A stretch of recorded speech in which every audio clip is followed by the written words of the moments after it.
Good morning, my dear student. Pay attention to what I will teach today. Today I will teach fundamental force in nature. हमारी nature में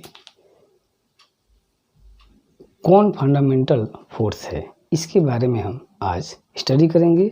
और यह topic 11th CBSE board, SSC board के बच्चों के लिए है और फिजिक्स का फर्स्ट लेसन फिजिकल वर्ड से रिलेटेड है, ठीक है ना। तो हमें क्या पढ़ना है आज? Fundamental force in nature. हमारी इस नेचर में कौन कौन से फंडामेंटल फोर्स है, इसके बारे में हम स्टडी करेंगे। तो हमारे नेचर में 2 टाइप के फंडामेंटल फोर्स है, gravitational force and electromagnetic force. गौर कीजिए कौन कौन से हैं? ग्रेविटेशनल फोर्स है और इलेक्ट्रोमैग्नेटिक फोर्स है। क्वेश्चन ये राइज होता है कि ये क्या है, ग्रेविटेशनल फोर्स क्या है? तो यह एक फोर्स ऑफ अट्रैक्शन है। पहले सिंपली तो क्या है, यह एक फोर्स ऑफ अट्रैक्शन है, बट कहाँ एक्ट करता है? तो इस यूनिवर्स में everybody attract to everybody.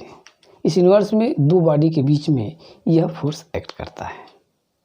Means universe की जितनी भी ऑब्जेक्ट है वो एक दूसरे को अट्रैक्ट करती हैं।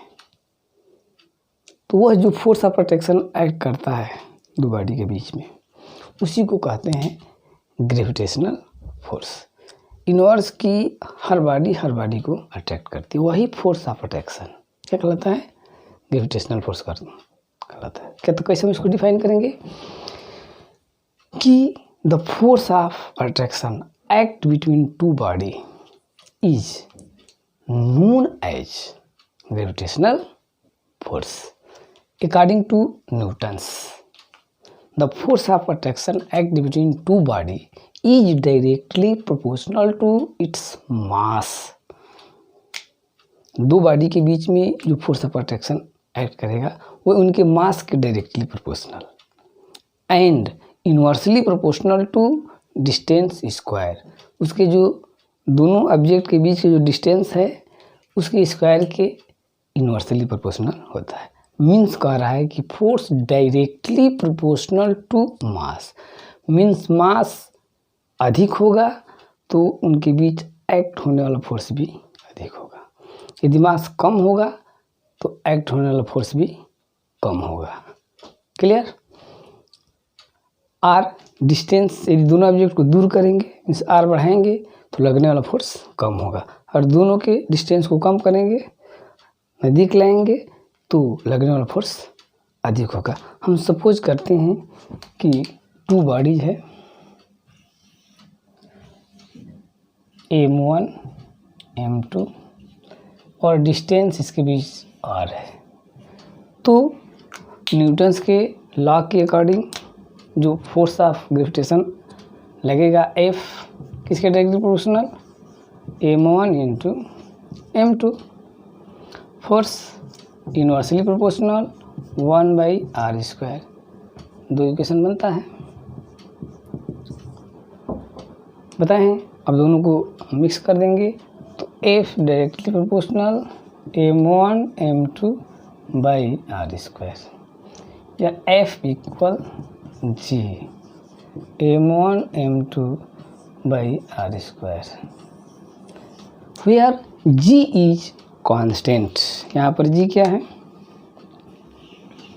That is known as gravitational constant, और इसकी वैल्यू यूनिवर्स में हर जगह इक्वल होती है। क्लियर? तो ये हो गया आपका ग्रेविटेशनल फोर्स। नेक्स्ट है आपका इसमें इलेक्ट्रोस्टैटिक फोर्स। ये क्या है भाई? इलेक्ट्रोस्टैटिक फोर्स को हम लोग देख लेते हैं क्या होता है।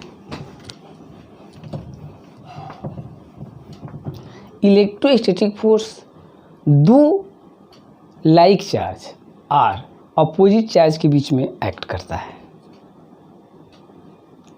पॉजिटिव हो या नेगेटिव हो या पॉजिटिव नेगेटिव, 2 अपोजिट चार्ज के बीच में जो फोर्स एक्ट करता है उसको इलेक्ट्रोमैग्नेटिक फोर्स बोलते हैं पूरी जगह। According to Coulomb's the force of attraction और repulsion act between two charges is directly proportional to magnitude of charge and inversely proportional to distance square।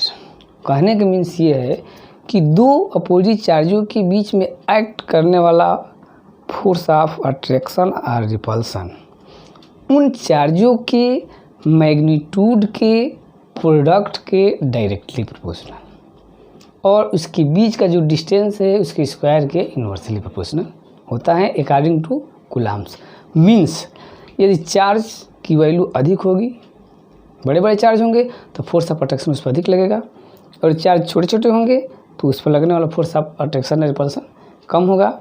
Charge को दूर करेंगे, जैसे जैसे डिस्टेंस बढ़ाएंगे दूर हो जाएंगे तो लगने वाला फोर्स भी कम हो जाएगा। यदि चार्ज के डिस्टेंस को कम करेंगे, पास लाएंगे तो लगने वाला फोर्स अधिक होगा। सपोज करते हैं दो चार्जेज है,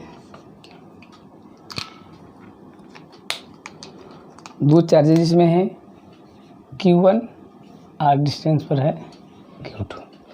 Q1 Q2 दो चार्जेज है तो इनके बीच जो लग रहा है force of attraction F directly proportional Q1 into Q2 बस F इनवर्सली प्रोपोर्शनल 1/r²।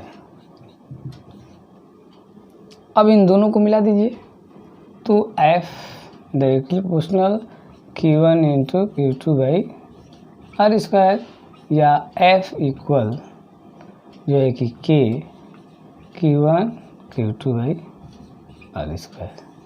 जहाँ पर K एक कांस्टेंट है, ठीक ना, जिसकी वैल्यू हम लिख सकते हैं F equal 1/4πε0 Q1 into Q2/r²। तो ये हो जाएगा आपका इलेक्ट्रोमैग्नेटिक फोर्स।